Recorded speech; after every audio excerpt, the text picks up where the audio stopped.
یاد رکھنا جو کثرت سے درود پڑھے گا اس کا کفن بھی میلا نہیں ہوگا. جو کثرت سے درود پڑھے گا اس کی قبر کی مٹی اس کے جسم کو نہیں کھائے گی. درود پر تو بہت سی باتیں ہیں. ایک واقعہ مجھے یاد آتا ہے, مدینہ منورہ جانے کے شائقین اس کو غور سے سنیں, یہ بہت پرانا نہیں, ابھی ماضی قریب کا واقعہ ہے. گجرات کی سرزمین پر, مولانا گجرات سے آئے ہیں اس لیے گجرات کی سرزمین پر ایک عاشق رسول رہتا تھا. بڑا غریب تھا, بڑا مفلس تھا. یاد رکھنا عشق رسول وہ دولت ہے جو صرف مالداروں کو نہیں ملتی بلکہ غریبوں کو بھی ملا کرتی ہے. عشق رسول وہ دولت ہے جو صرف خوبصورتوں کو نہیں ملا کرتی, کم خوبصورت لوگوں کو بھی مل جایا کرتی ہے. عشق رسول وہ دولت ہے جو صرف پڑھے لکھے لوگوں کو نہیں ملتی, ان پڑھ لوگوں کو بھی مل جایا کرتی ہے. ایک بات اور عرض کر دوں, عشق رسول صرف متقی لوگوں کو ملا نہیں کرتی بلکہ عشق رسول وہ دولت ہے کبھی کم متقی لوگوں کو بھی مل جاتی ہے. اور یاد رکھنا جسے عشق مصطفیٰ مل گیا اسے خیر کثیر مل گیا. عشق سے بڑی دنیا کی کوئی دولت ہے ہی نہیں, بلکہ یہ سن لے جو عاشق رسول بن جاتا ہے وہ فرشتوں کے آگے نکل جاتا ہے. جہاں فرشتوں کی حد پرواز ختم ہو جاتی ہے کبھی کبھی عاشق اس کے آگے نکل جاتا ہے. یہ تو اپنا اپنا ہے حوصلہ, یہ تو اپنی اپنی اڑان ہے. کوئی تھک کے رہ گیا بام تک, کوئی کشا سے گزر گیا. حضور پہ درود پڑھا کرو. وہ سنگ تراش تھا. سنگ تراش سمجھتے ہو یعنی پتھر تراشنے والا. درود شریف کی کتاب ہے جس کا نام دلائل الخیرات ہے, اس کو پوری دلائل الخیرات زبانی یاد تھی.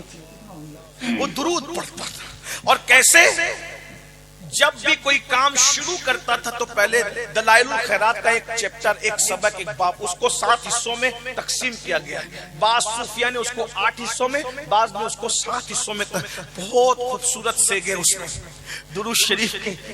اللہ والے اکثر اس کو ورد میں رکھتے ہیں. میں اپنے بزرگوں سے گزارش کروں گا, حالانکہ میں ان کا چھوٹا بھائی, ان کا نالین بردار ہوں, علماء سے کہتا ہوں بہت مصروف رہتے ہیں, ہو سکے تو دلائل الخیرات شریف کو اپنے اوپر لازم کرو. صرف 10 منٹ لگتے ہیں ایک چیپٹر پڑھنے میں, اور جب آپ پڑھنے کے عادی ہو جاتے ہیں تو کبھی 6 اور 7 منٹ میں بھی نپٹ جاتا ہے. درود شریف کی کتاب دلائل الخیرات کو اپنے وظیفہ, اس کتاب کو پڑھنے والے ولی بنے.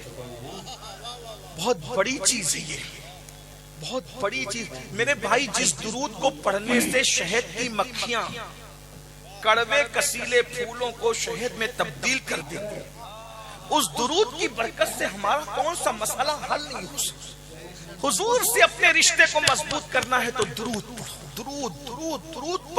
بلکہ شیخ محقق عبدالحق محدث دہلوی کہتے ہیں درود کے رنگ میں اتنا رنگ جاؤ کہ سوتے رہو تو بھی تمہارا دل درود پڑھتا رہے.